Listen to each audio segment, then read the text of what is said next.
Margaret Edwards watched as her husband of 10 years packed his bags in silence, the late afternoon sun of July 1878 casting long shadows across their modest home in Redemption Creek, Colorado. It had been 3 days since the doctor confirmed what they both feared: she would never bear children. "I won't live the rest of my life with a barren woman," James had declared coldly that evening, as if her worth as a wife had vanished with the doctor's words. Now, Margaret stood with her arms wrapped around herself, fighting back tears as James fastened the last buckle on his trunk. She was 32 years old, and according to the whispers that would soon spread through town, damaged goods. "The deed to the house is on the table," James said, not meeting her eyes. "I've left enough money to last you through winter. I'll be heading to San Francisco, don't write." Margaret didn't respond. There was nothing left to say. Their vows of in sickness and in health had proven meaningless against the disappointment of an empty cradle. When the door closed behind him, she sank to the floor, allowing herself to feel the full weight of abandonment.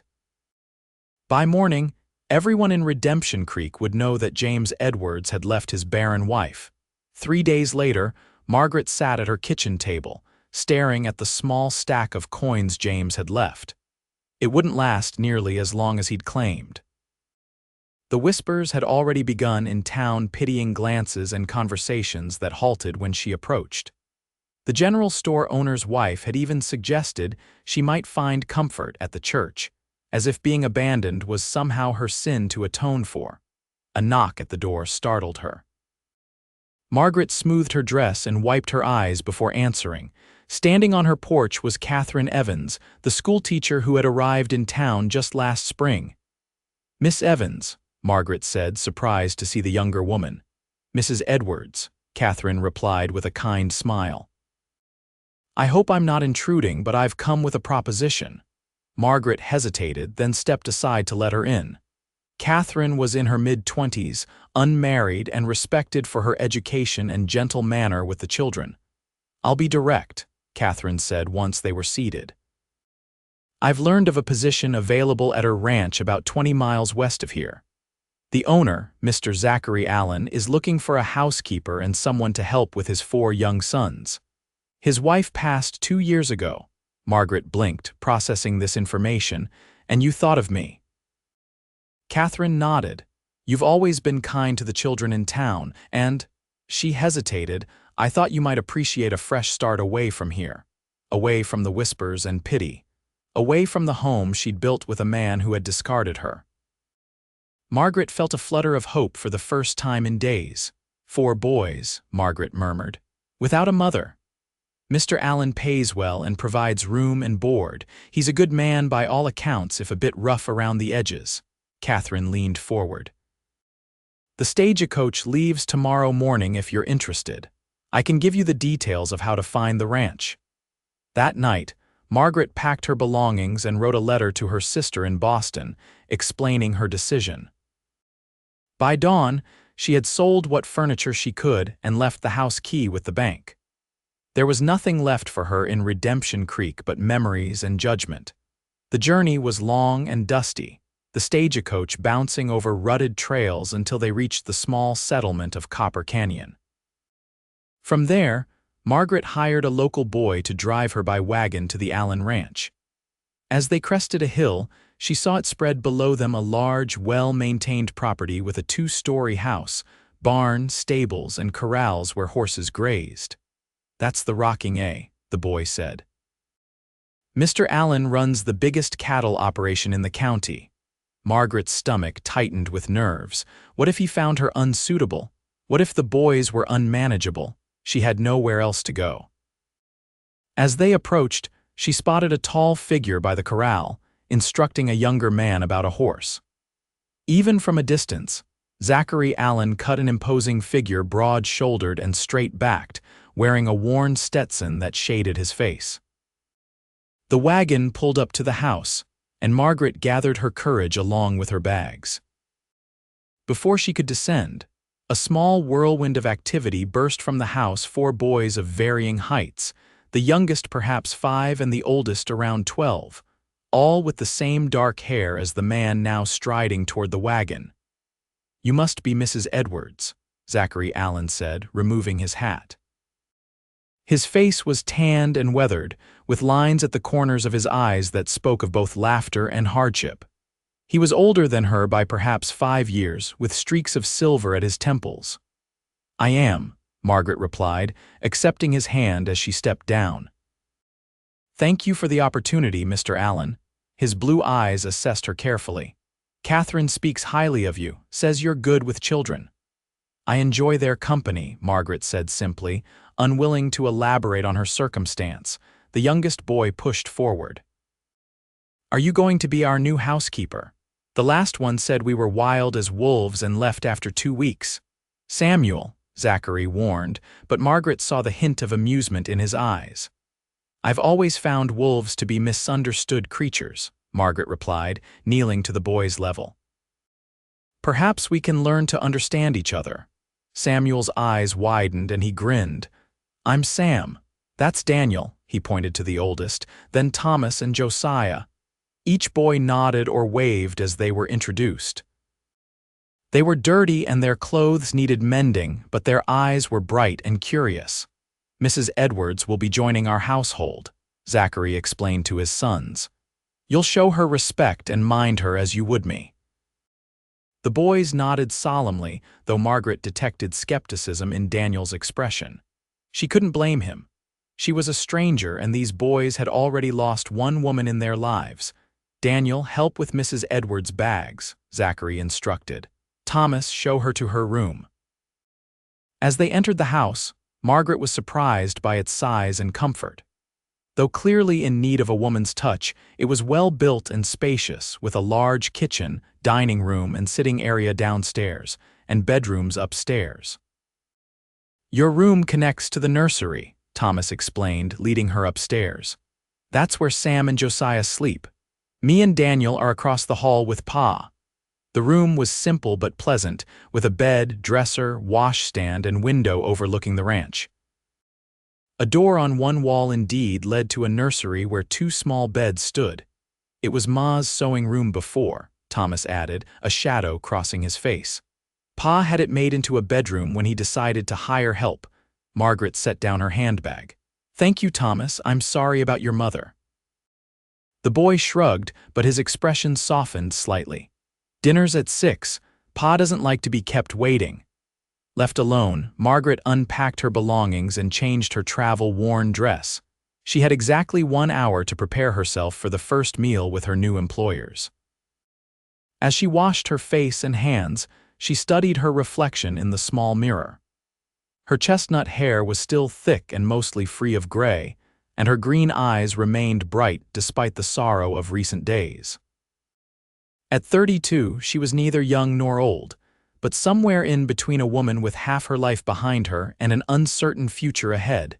Downstairs, she found Zachary instructing the boys to wash up while he struggled with a pot on the stove. "May I?" Margaret asked, approaching cautiously. He stepped back, seemingly relieved. "Been trying to make a decent stew for 2 years now, never quite tastes right." Margaret examined the pot. "It needs herbs and you've added too much salt." She looked around the kitchen, quickly assessing what was available. "With your permission, I'd like to start by reorganizing this space tomorrow." Zachary nodded. "Kitchen's your domain now, Mrs. Edwards, along with the rest of the house." During dinner, Margaret observed the family dynamics. Daniel, at 12, was already taking on responsibilities beyond his years. Thomas, 10, was quieter but watchful. Josiah, 8, had a mischievous streak, and 5-year-old Samuel clearly missed a mother's affection as he kept finding excuses to stand near Margaret's chair. Zachary maintained discipline but showed patience with his sons. He asked about their day, listened to their stories, and gently corrected their manners when necessary.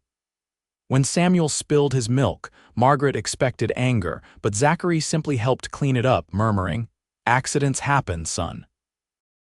Later, after the boys were in bed, Zachary invited Margaret to sit on the porch.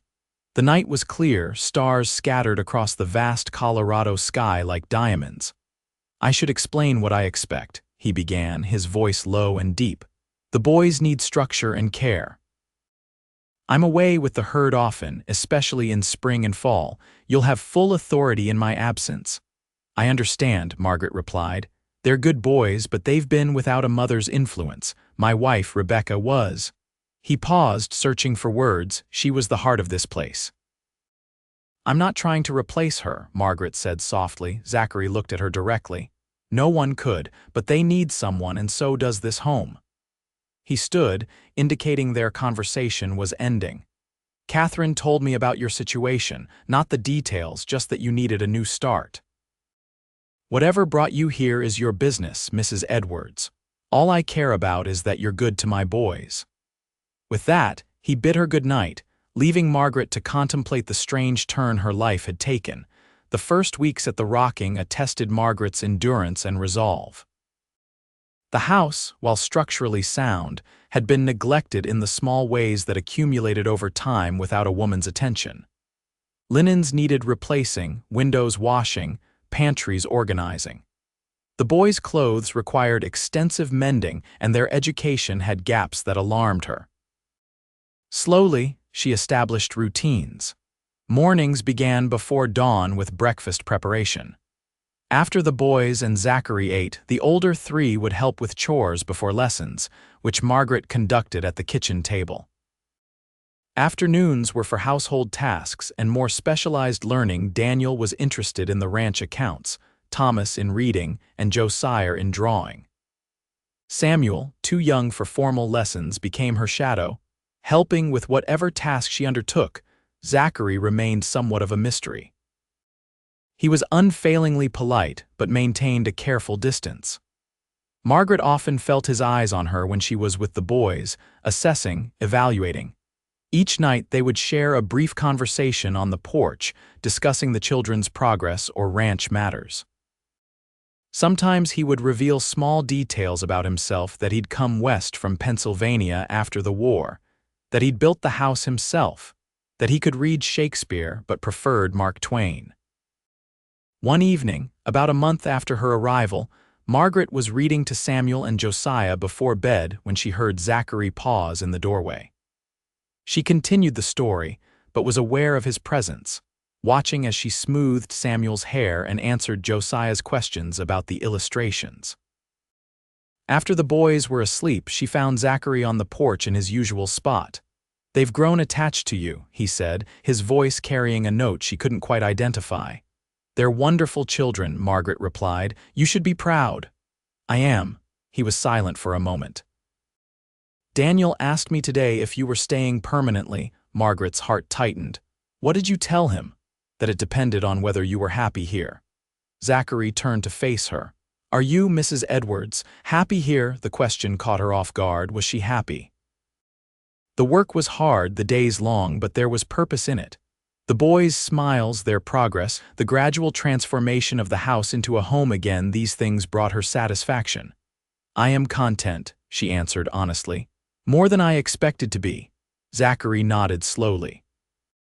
"Then perhaps we should discuss making your position more permanent." Before Margaret could respond, a rider approached the house at a gallop. One of the ranch hands dismounted quickly, bringing news that cattle had broken through a fence line in the north pasture. Zachary excused himself, and the moment passed. The following weeks brought autumn to the ranch. Leaves turned gold and crimson, mornings grew crisp, and preparations for winter began in earnest. Margaret organized the preservation of garden produce, the smoking of meat, and the storing of supplies that would see them through the snows. Zachary was away more often, working with his men to prepare the herd for winter. When he returned in the evenings, mud splattered and exhausted, Margaret would have hot water waiting for him to wash and a meal kept warm. Their evening conversations continued, growing longer and more personal as trust developed between them. One night as the first snow fell outside, Zachary asked about her marriage. "You don't wear a ring anymore," he observed, "but Catherine called you Mrs. Edwards." Margaret touched her bare finger, a habit she hadn't broken. "My husband left me 3 months ago. May I ask why?" She hesitated, the familiar pain surfacing. I cannot have children. When we learned this for certain, he decided I was no longer of value as a wife. Zachary's expression darkened. The man's a fool. Perhaps, Margaret said softly, but many would agree with him. A woman's purpose is to bear children. A woman's purpose, Zachary replied, his voice low and intense, is whatever she determines it to be. My mother raised 6 children and ran a store. My sister studied medicine. My wife could break horses better than most men I know. He leaned forward. You've brought life back to this house in ways that have nothing to do with bearing children. Margaret felt tears threaten and turned away, unwilling to show such weakness. Zachary respectfully changed the subject, but something had shifted between them. Winter descended fully upon the ranch, bringing both isolation and intimacy. Snowstorms kept them housebound for days at a time. Margaret expanded the boys' lessons, teaching them history, mathematics, and literature. In the evenings, they gathered in the sitting room where she read aloud while the boys and Zachary worked on small projects, whittling, mending tack, darning socks. Christmas approached, and Margaret secretly prepared gifts for each boy: knitted scarves, carved wooden animals she'd commissioned from a ranch hand skilled in such work, books ordered from Denver. For Zachary, she embroidered handkerchiefs with his initials, a small token of her appreciation. On Christmas Eve, after the boys were asleep, Zachary asked Margaret to join him by the fire. To her surprise, he handed her a small package wrapped in brown paper. "It isn't much," he said, suddenly awkward, "but I wanted you to have something." Inside was a silver hairpin with a small pearl. Simple but elegant, it was clearly chosen with care. "It's beautiful," Margaret whispered, genuinely touched. Rebecca always said a woman should have pretty things, not just practical ones. He looked into the fire. "The boys have changed since you came. They laugh more. Daniel doesn't try to be the man of the house when I'm gone. Samuel sleeps through the night now." "They just needed stability," Margaret demurred. "They needed a mother," Zachary corrected gently. "And while I know you're employed as a housekeeper, the truth is, you've become much more to them." Margaret's heart raced at his words and the intensity in his eyes. "I care for them deeply," she admitted. "More than I should, perhaps, as someone in my position." "And what about me, Margaret?" he asked, using her given name for the first time. "Have you thought about what you might feel for me?" The directness of his question left her speechless. Had she considered it? Of course. The admiration she felt for his dedication to his sons, the way her pulse quickened when he entered a room, the comfort of their evening conversations, these feelings had grown steadily. But she had buried them beneath practicality, and the certainty that he could never want a woman who couldn't give him more children. "I have," she finally answered. "But I didn't think that I could want a woman who can't bear children," Zachary finished, seeing through her hesitation. "Margaret, I have 4 sons, 4 blessings already. What I lack is a partner, a woman who brings warmth and wisdom to our lives." He reached for her hand. "A woman like you." Before she could respond, a small voice came from the stairway. "Pa, is Mrs. Edwards leaving?" They turned to see Samuel in his nightshirt, clutching his wooden horse and looking frightened. "No, Sam," Zachary assured him, lifting the boy into his arms. "Mrs. Edwards isn't going anywhere."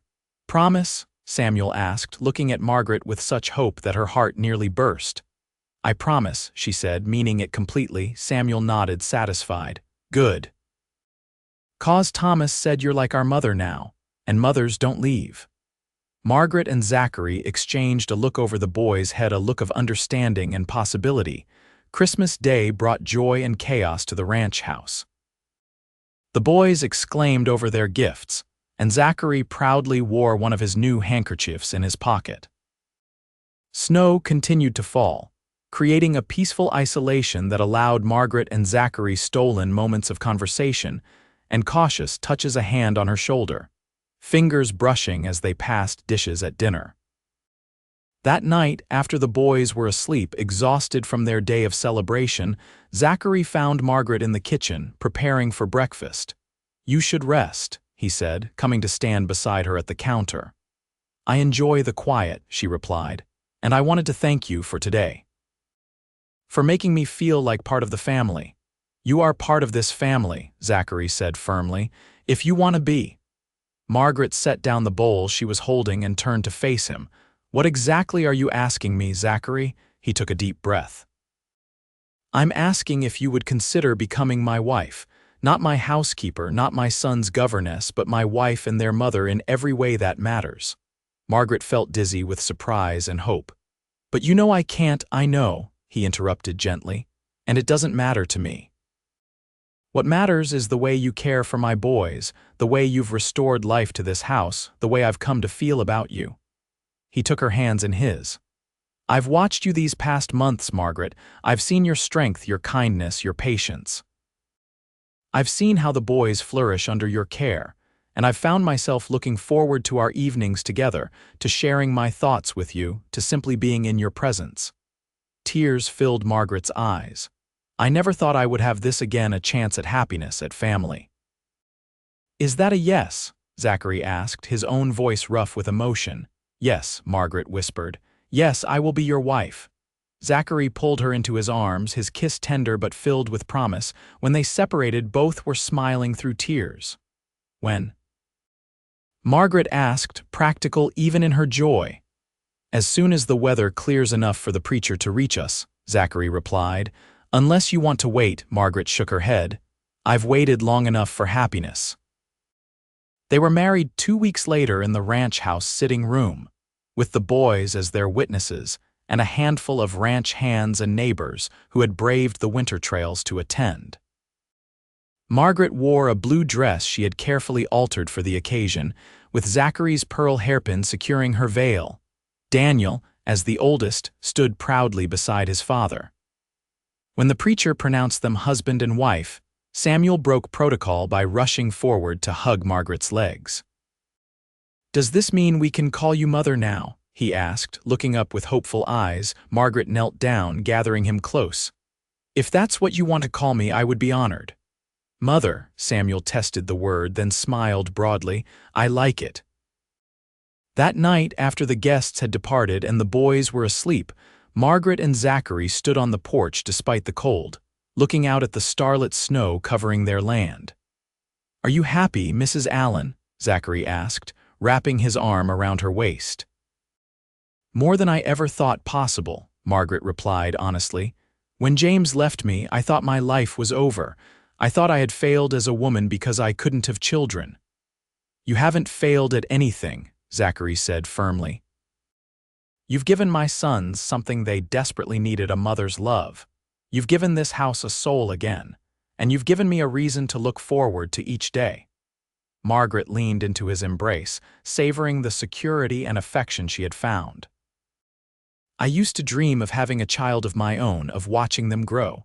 I never imagined I would find 4 boys to love, already partly grown but still needing so much. They're as much yours now as they are mine, Zachary assured her, and they love you already. Daniel told me yesterday that he was glad I had the sense to marry you, Margaret laughed. He's becoming quite the young man. Thanks to you, Zachary said, turning her to face him. Margaret, I want you to know something. When Rebecca died, I thought I would never find love again. I married you because you're wonderful with the boys, yes, but also because I have fallen in love with you, your strength, your grace, your heart. This isn't a marriage of convenience for me. Nor for me, Margaret assured him, reaching up to touch his face. I love you, Zachary Allen.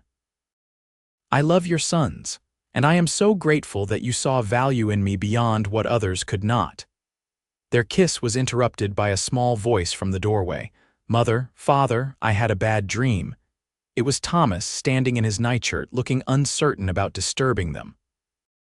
Margaret and Zachary exchanged a quick look of understanding before she reached out her hand to the boy. Come here, sweetheart. Tell me about your dream. As she comforted Thomas, Zachary watched them with a full heart. This was what his home had been missing, not just order and cleanliness, but the nurturing presence of a woman who understood that motherhood wasn't about bearing children, but about loving them.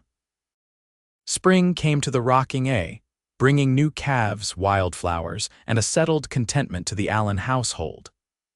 Margaret had fully assumed her role as mother and wife, her days filled with the joys and challenges of raising 4 active boys and managing a busy ranch home. One evening, as they sat on the porch watching the sunset, Zachary took Margaret's hand. "I've been thinking," he said, tracing her palm with his thumb. "The boys are growing so fast. Samuel will start formal schooling soon." "He's ready," Margaret agreed. "His letters are improving every day." "What would you think about adding to our family?" Margaret stilled, then looked at him in confusion. "Zachary, you know I can't, not that way," he clarified quickly. "There's an orphanage in Denver." The pastor mentioned they have several children needing homes, including a little girl about 3 years old whose parents died of fever. Margaret's heart began to race. "You want to adopt? I want us to consider it," Zachary said carefully. "Only if you're interested. The boys are wonderful, but I thought perhaps you might like a daughter too, and there are children who need homes, need families, need mothers." Tears filled Margaret's eyes. "You would do that? Taking a child who isn't yours by blood," Zachary smiled. "Margaret, you've shown me that family isn't just about blood. It's about love and choice and commitment. Those 4 boys upstairs, they're your sons now in every way that matters. Why couldn't another child become ours the same way?" Margaret threw her arms around him, overcome with emotion. "Yes," she whispered against his neck. "Yes, I would love to meet this little girl, to consider bringing her into our family." 2 months later, little Rose joined the Allen household, a shy 3-year-old with copper curls and solemn eyes that gradually brightened as she adjusted to her new home and family. The boys, especially Samuel, were fascinated by their little sister, teaching her games and competing for her attention. Margaret watched them all from the porch one summer evening, Zachary teaching Daniel to rope, Thomas reading to Rose, Josiah and Samuel racing each other across the yard, and felt a completeness she had never imagined possible after the doctor's devastating news. She was not barren after all. Her heart and life were more fertile than she could have dreamed, flourishing with love for 5 children who called her mother, and a man who had seen her true worth when she herself had forgotten it. As if sensing her thoughts, Zachary looked up from his lesson with Daniel and met her eyes across the yard. His smile conveyed everything words could not: gratitude, partnership, love. Margaret returned his smile, knowing that sometimes life's greatest blessings came disguised as its deepest sorrows. She had been rejected for being infertile, but had found a cowboy with 4 sons who called her mother. And in that calling, she had discovered her truest purpose.